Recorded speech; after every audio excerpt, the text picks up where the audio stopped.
everyone, welcome back to That Random Geek Abby. Now, a few months ago, I watched the movie I, Robot for the first time, and I quite liked the movie. I found it very interesting. I liked the characters mostly, I liked the story, and I liked that the movie was pretty similar to my favorite movie. I'm honestly kind of surprised that my parents didn't show me I, Robot sooner than they did, because I feel like I would have liked it a lot more when I was younger than I like it now.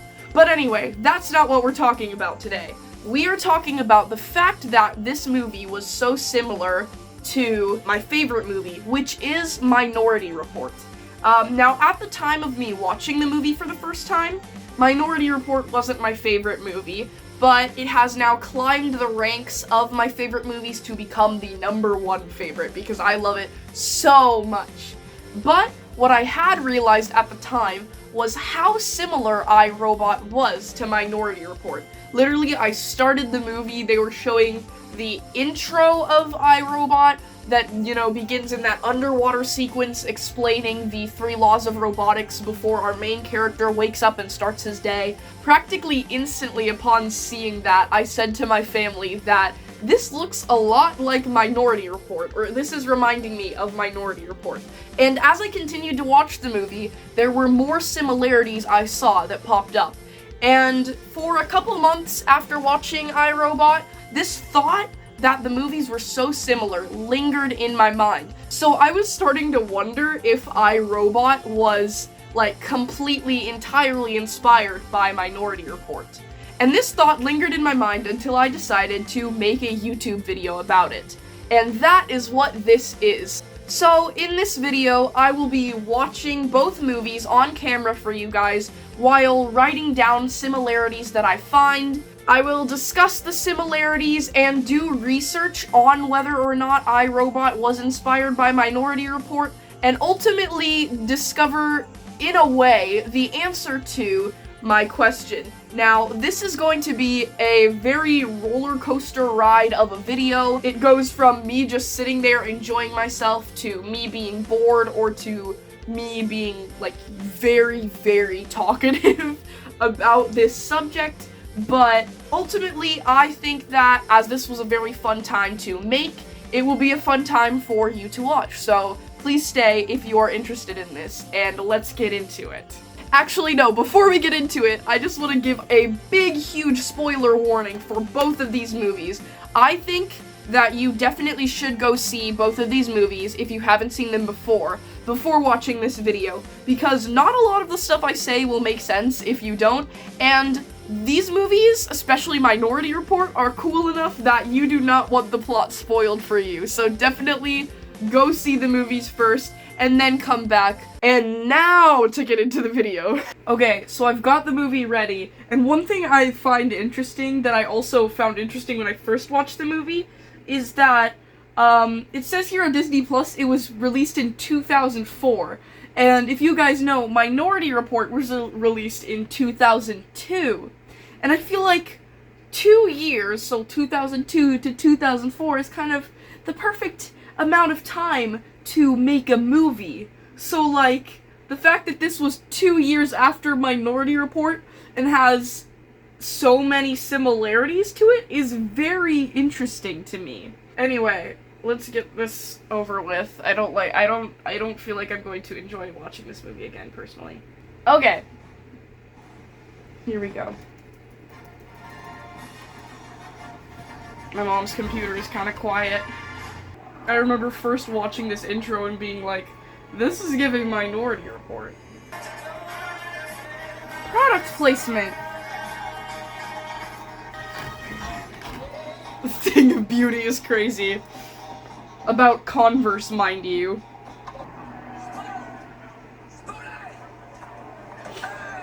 I forgot again that Shia LaBeouf was in this. Is bro divorced? Chat.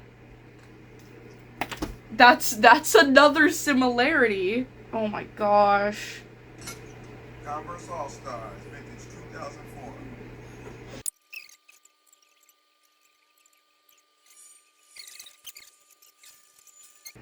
So, I remember when I first watched this movie, I actually thought about or considered the fact that technically, this movie and Minority Report could be in the same universe.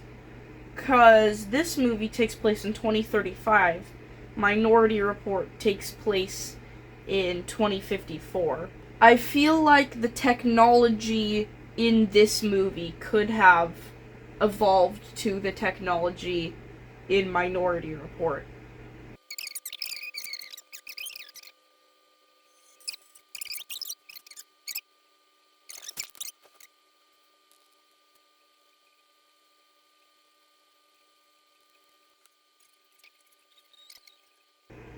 Nice shoes.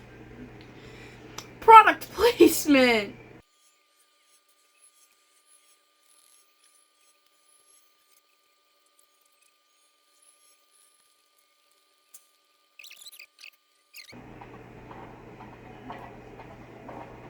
Is that classical music I hear? I think I'm gonna count that.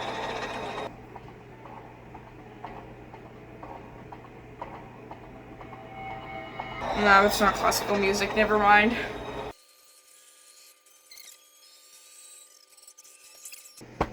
Should I count the fact that he just spit out blood? Because that happens during the fight scene between Danny and John in Minority Report. Are we being that specific? Wait, this is similar to the car factory fight scene.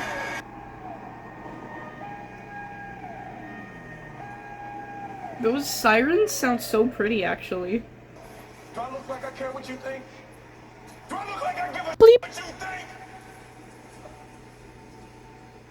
Lock in, dude. Why are you crashing out?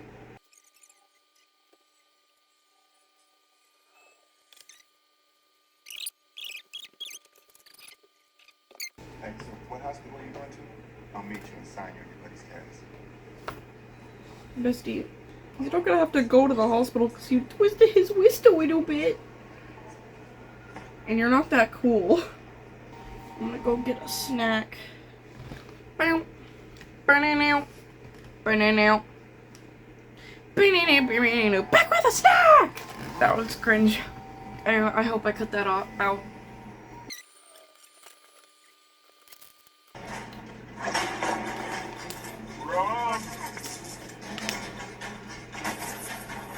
I got distracted because this is dairy-free white cheddar popcorn. What do they do to make it taste like white cheddar if there's no dairy in it? Why is her hair never actually down? She was literally in the shower and her hair was partially up.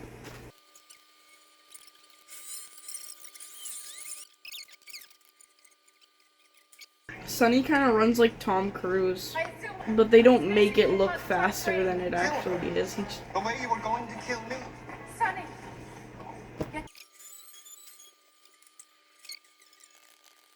Logic is undeniable. Debate. Got to die. You have so got to die. Like, it's crazy how much you've got to die. Logic is undeniable. Okay, well that is the end of the movie. It was okay. There we go. One half of this video done-ish. Somewhat, sorta, worta. I'm tired. I'm tired. But we got a lot of similarities written down. Chat, why does Tom Cruise low-key look like he's wearing the bold glamour filter in the Minority Report poster thingy? It's wild. Hold on, let me show you the thing on my Blu-ray case. I swear, bro's wearing the bold glamour filter. Okay, I really gotta lock in, chat. We gotta get this movie watched. I think it'll be fun having you watch one of my favorite movies on camera for you guys. I have to try really hard not to lip sync to most of this because I know pretty much all of it. The hand motions bro has to do with those gloves on are actually really funny though, because like, what do you mean? Set the perimeter to the line, really. You know, I was thinking maybe I'd play hockey. See how I do it.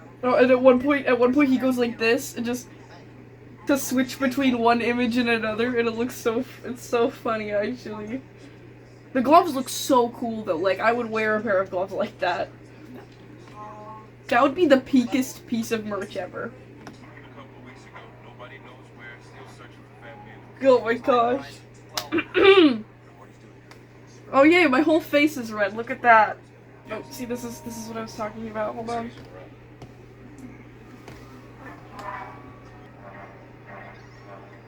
The hand motions they have to do, see? It's so silly looking.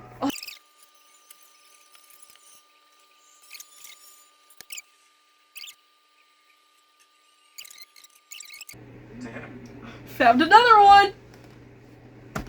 They just reminded me of Iris Hinneman, who kind of accidentally invented pre-crime.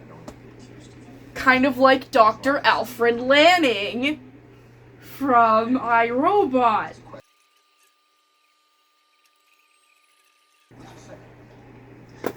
Found another one. When the main character first meets the freaky intellectual character, which is what I'm calling both Sunny and Agatha, they jump scare them.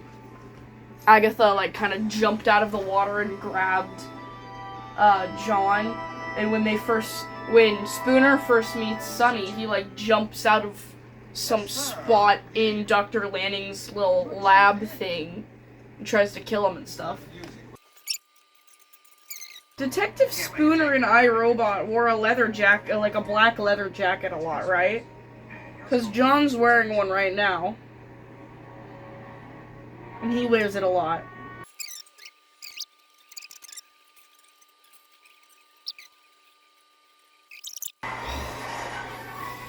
Oh, the CGI.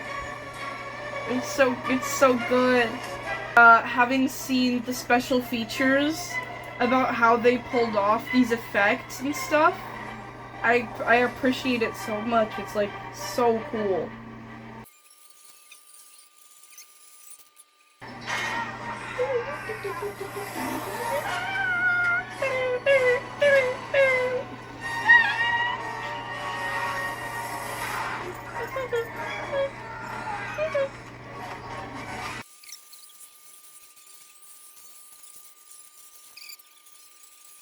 Curled up in the corner of the room, screaming, clawing.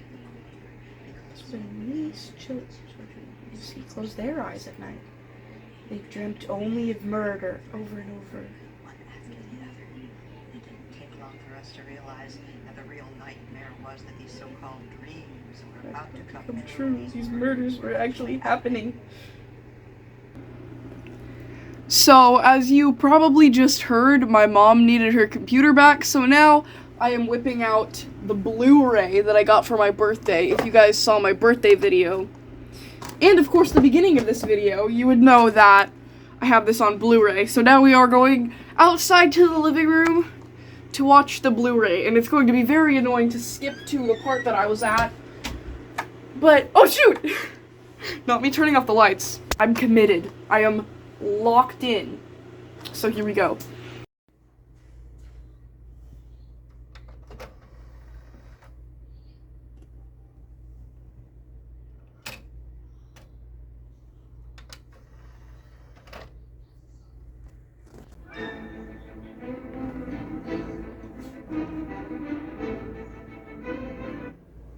Every creature on the face of the earth is interested in one thing and one thing only.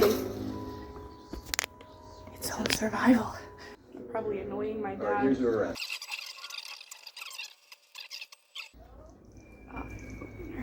Eye opener. How do I know this scene word for word the best?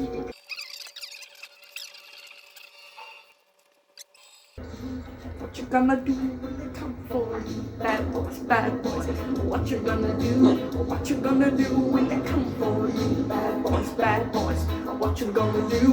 What you gonna do when they come for you? Bad boys, not giving no break. Kind of sad that Steven Spielberg actually thought that Cops was still gonna be around in 2054. What do you think? 4 spiders, 1 per floor? Let's do 8. I gotta eat. The fact that bro was like, let's try to find it John faster because I'm hungry. He's kind of real for that, actually.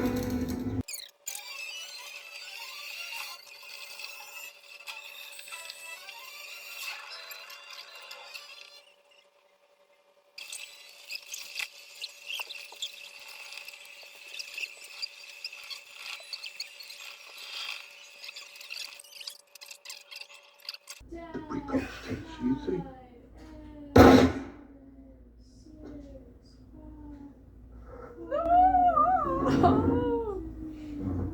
This is my favorite scene in the movie, but at the same time, my favorite character dies. I just realized I haven't even been thinking about similarities or what I'm doing for this video in quite a bit. I got distracted by the movie, guys. I gotta reverse a bit. Because I actually remember yesterday when I was watching the movie, I was like, the main character had a realization after somebody said something. It was that stupid "you're a genius" trope in iRobot, but here he's having some kind of realization. I need to see what his ex-wife said to get him to. Okay. I think I'm gonna count that.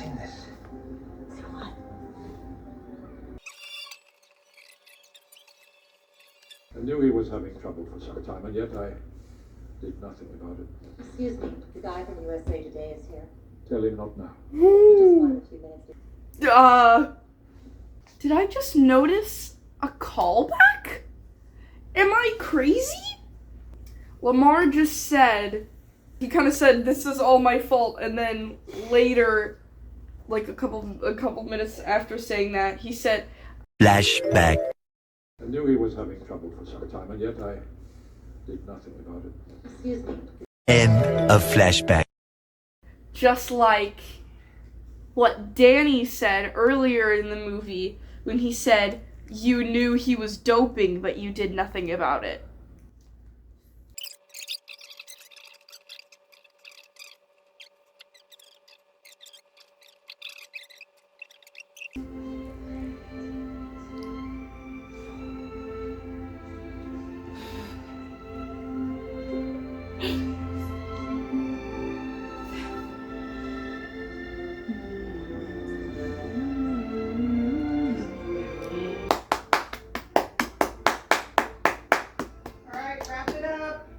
Perfect timing! With our collected similarities, we can talk about them soon. Pretty productive watching time, I must say. Alright, it has been over a week since I last watched Minority Report, and since then, I have edited the footage of me both watching iRobot and Minority Report. I have created a plot synopsis that describes both movies, and I have done some research on the development of iRobot to see if it really is that inspired by Minority Report, and I now know all of my similarities very well. I feel like I'm somewhat pretty well educated on this topic now, so I am ready to talk about it. Before I get into my own synopsis, I want to talk about my thoughts on iRobot, original and current, and, I want to read the synopses of both movies. So, starting with my thoughts on iRobot, I'm going to read to you my reviews of the movie, starting with, of course, my first one, which was 4 stars, and I gave it a like, and I said, turns out Minority Report, but with robots, worse CGI, and Will Smith humor is still pretty peak. Fire emoji. Seriously though, the similarities this has to Minority Report are enough to make me think that they could be in the same universe, and I love it. So yeah, I quite liked iRobot upon first watch. During my second watch though, this is what I said. I rated it 3 stars, or I changed my rating to 3 stars and very much changed my mind. And I said, my opinions have changed. It's not another Minority Report because I don't get bored of Minority Report or cringe at the humor. Crying emoji. So, yeah, I realized upon a second watch that I find this movie quite boring. I feel like a lot of it ends up being somewhat unnecessary. Like, that whole tunnel fight scene and the chase from, like, the robot trucks and everything, that was, like, kind of unnecessary, low-key. And I guess I also, found the humor pretty cringy, and ultimately, it was not a very enjoyable time for me to watch the movie again. Even before I started the movie, I was like, I don't think I want to watch this again. So yeah, now you guys know my thoughts on iRobot. I kind of just wanted to tell you guys that real quick and kind of explain it, because I feel like you can pretty easily tell what my thoughts on Minority Report are simply by watching the footage of me watching the movie. I deeply love that movie. But I felt like my thoughts on iRobot weren't as easy to tell, so I wanted to tell you guys about that real quick. And now I want to read to you guys both movies' synopses on Letterboxd before I read my own synopsis, so that we can kind of compare mine to theirs. Here is the Letterboxd plot synopsis of iRobot. They probably got this plot synopsis from somewhere else, but I got it off Letterboxd. It says, in 2035, where robots are commonplace and abide by the 3 laws of robotics, a technophobic cop investigates an apparent suicide. Suspecting that a robot might be responsible for the death, his investigation leads him to believe that humanity may be in danger. And then, Minority Report synopsis says, John Anderton is a top pre-crime cop in the late 21st century, when technology can predict crimes before they're committed. But Anderton becomes the quarry when another investigator targets him for a murder charge. So, based off of these synopses, the movies don't sound too similar, you know? They sound quite different. And that's because, honestly, the main plot is pretty different between them. However, once you generalize a lot of the big details, which I did in my synopsis that covers both movies, you can tell they are pretty similar. So I'm going to read this synopsis now for you, because I think I am ready to do that and talk about it. So, I said, in the near future, a divorced detective wearing a black leather jacket falls into a deep mystery when investigating a suspiciously simple death. With the help of a strange wise friend and the knowledge from the doctor who created the titular technological advancement, he discovers that said advancement is far less ethical than anyone could have known, despite the many discussions about it, and puts it to a stop, all while fighting the trauma and guilt of the loss of a child who could have been saved. This is a lot. It's actually, I'm pretty sure it's only 2 sentences, with the second sentence I wrote having, like, just a gajillion commas, Paul the Apostle style. So yeah, that's the whole plot synopsis I wrote down. There were a couple similarities I couldn't fit in there, like, a really big one, that the guy that the main character is suspicious of gets killed by the actual bad guy. For iRobot, this would be the CEO of the USR who gets killed by a robot controlled by Vicky, the main AI assistant type thing that has a lot of control over stuff in the USR. Detective Spooner is quite suspicious of the CEO of the USR, but later they find him dead in his office, and they realize that it was not him who was the bad guy. And then in Minority Report, as you know if you've seen the movie, and probably also if you watched the footage of me watching the movie, the guy that the main character is suspicious of there is Danny Whitwer, my favorite character in the movie. John thinks that Danny set him up. He somehow faked a prevision that would lead to John getting tagged. However, the bad guy is actually, Lamar Burgess, the, founder, creator of Pre-Crime, and Lamar Burgess, eventually, as the reveal that he is the bad guy, kills Danny. That's one big similarity I have. Let's get into a couple more similarities I found. I'm gonna try to speedrun these, but, I'm like a really big slowpoke. The movies are somewhat aesthetically similar, especially, the intros. iRobot begins with Detective Spooner's flashback to when he almost drowned, and when that young girl, Sarah, did drown. his big traumatic thing, his big tragic backstory, which, of course, caused the intro to start off with a lot of bubbles and water and stuff, and I found that interesting because the start of Minority Report also begins with at least, like, watery-looking texture to it, like when it shows the little DreamWorks intro and the 20th Century Fox intro. It has a very blue filter on it with, like, watery texture kind of stuff floating over the top. As well as that, there's a lot of blueness in these two movies. Not as much in iRobot as there is in Minority Report, but there is quite a bit of blue. They also take place in big cities with very tall buildings, so there's, like, a lot of alleyways and stuff, and big, huge roads for the self-driving cars to go down. Yes, in both movies, cars can drive themselves. There's also a lot of running. As iRobot the studio wanted it to be an action movie. There's a lot of action scenes that involve lots of running, fighting, shooting guns, all that stuff. And of course, as Minority Report is a Tom Cruise movie, there's gonna be lots of running. There's even this detail about, Tom Cruise's character's son, where he liked to run. Another similarity I found that's fairly big is that the main character's love interest is a short-haired brunette, and that's really funny to me. Technically, in iRobot, Dr. Susan Calvin, which is kind of Detective Spooner's love interest, isn't, like, confirmed to be his love interest. They just end up kind of being flirty, and they have this tension about them and stuff.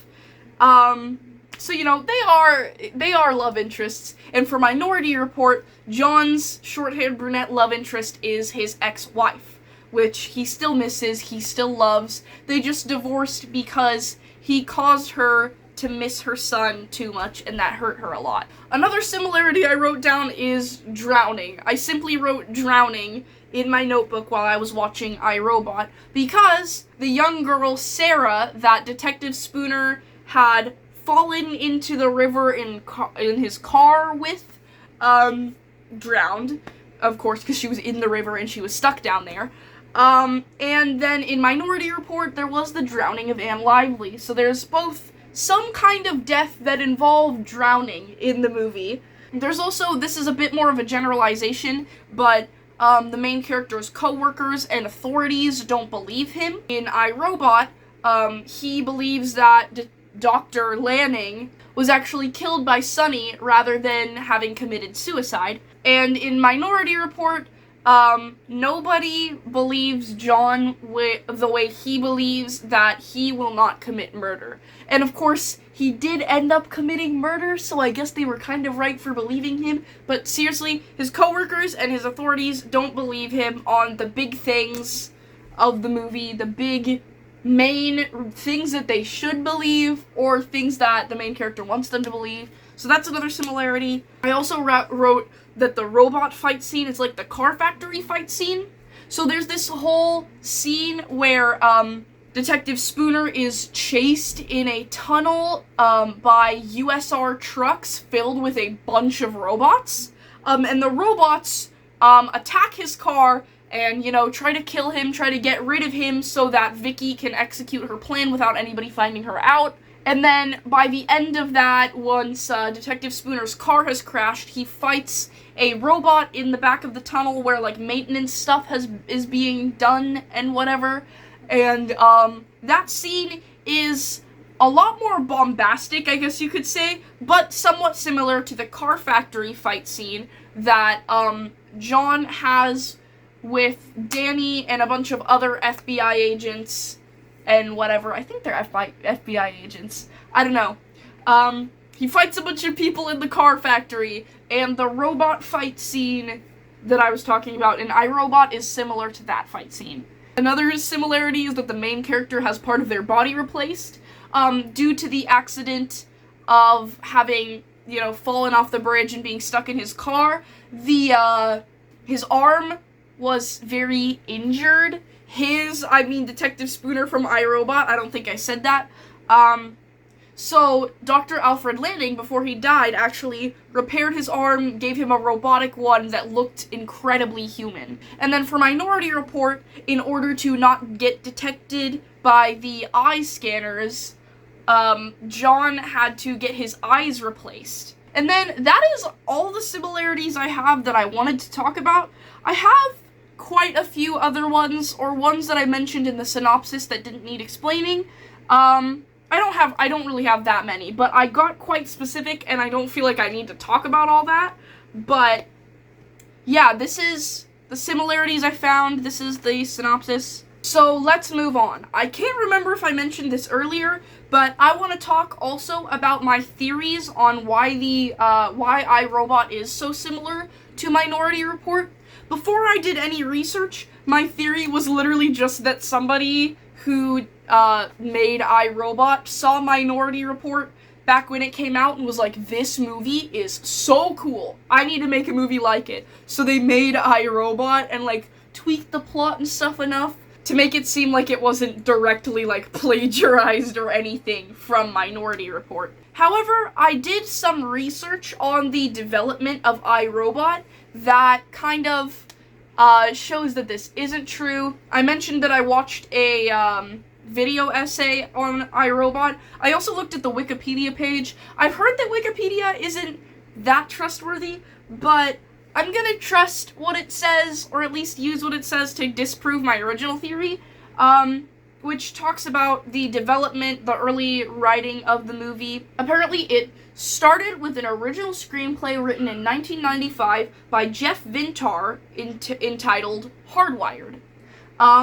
Eventually, basically to overview, eventually when it was taken over by one of the studios that helped make it, they wanted it to seem like an adaptation of Isaac Asimov's Robot series, with one of the books in that series being titled iRobot, because they thought that an adaptation would draw in more viewers and more interest to the movie. So it does not have a lot of similarities to the book from what the video essay I watched showed, but they threw in references and things like that, enough that it can be considered an adaptation, I suppose. But yeah, it was actually an original script made before Minority Report was even released, 1995, which is crazy.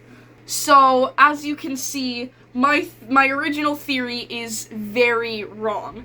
But I came up with, after watching this video essay and reading through the Wikipedia page a little bit, that it still could be very inspired by Minority Report. Because, as I said, a studio took over, and there was a lot of studio meddling with the original script and things like that. And based off of Minority Report's reception, which was also talked about in its Wikipedia page, basically saying that people were very excited for this movie, and that it was 2002's 10th most successful film worldwide, apparently. It was very well received. People liked it a lot back when it came out. So, you know, it was fairly popular. I mean, I don't know if it was popular, but people thought it was really cool. So I'm thinking that rather than, of course, iRobot being completely stolen from Minority Report, when the studio got a hold of iRobot,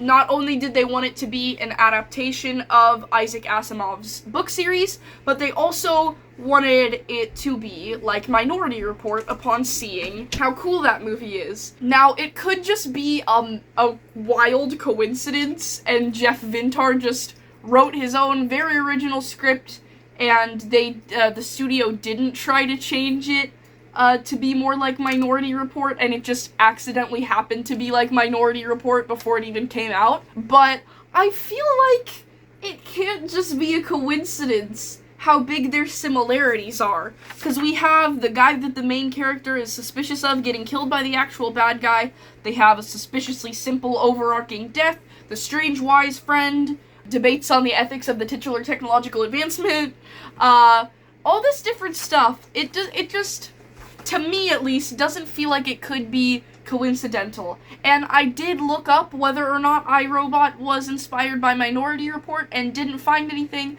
I didn't look very hard after looking for that. I just kind of scrolled through the first things that Google showed me, and it didn't show me anything related to really the question that I wanted answered. But I feel like if Minority Report had been received that well 2 years before iRobot released, that it is somewhat likely that the studio that picked up iRobot wanted it to be more like Minority Report so that people would like it. I don't know.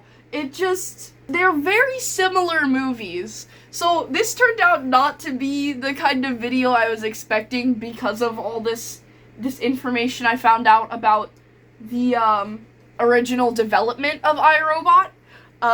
But this was very interesting to find out, and I'm happy that I did find it out. I'm happy I got to watch Minority Report and iRobot in front of you guys. I'm glad that I found this whole thing out, and that maybe people who are curious about this can learn just kind of from my research and find out other similarities that iRobot has to Minority Report, I guess. And overall, this video has been really fun to make, so thank you for watching. Please like and subscribe if you enjoyed this video, and I hope to see you guys later. Bye! And here comes the end of my documentaries.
Good job.